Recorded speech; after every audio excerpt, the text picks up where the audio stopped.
எல்லாத்துக்கும் வணக்கம். நான் நேத்து சொன்ன மாரி, நான் குடிக்கிற கஞ்சியில பாரம்பரிய அரிசி என்னென்ன சேர்த்தோம்னு இப்ப உங்ககிட்ட சொல்லப் போறேன். இந்த அரிசி கருங்குருவ அரிசி. இது குள்ளக்கார அரிசி.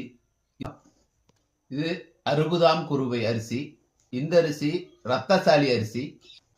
இந்த அரிசி காளநாமக்க அரிசி. இது சிறுநீரகத்துக்கு ரொம்ப சிறந்த அரிசி இது.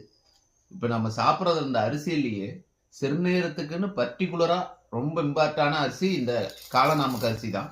சாம, குதிரவாளி,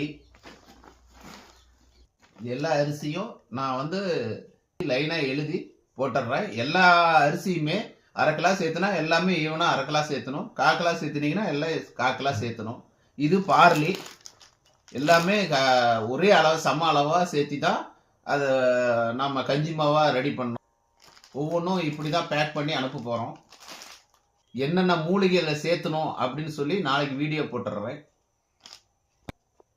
ஹாஸ்பிட்டல்லேருந்து வந்தோன்னா இதை சாப்பிட்டு நான் குணம் ஆனதை எல்லாத்துக்கும் சொன்னோம்.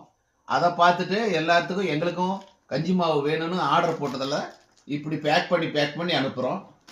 இலவா பேக் பண்ணி எல்லாத்துக்குள்ள அனுப்பிச்சிருவோம். நீங்களே வீட்டில் ரெடி பண்ணுறதா இருந்தாலும் இந்த மாதிரி அரிசி எல்லாமே வாங்கி வச்சுக்கோங்க.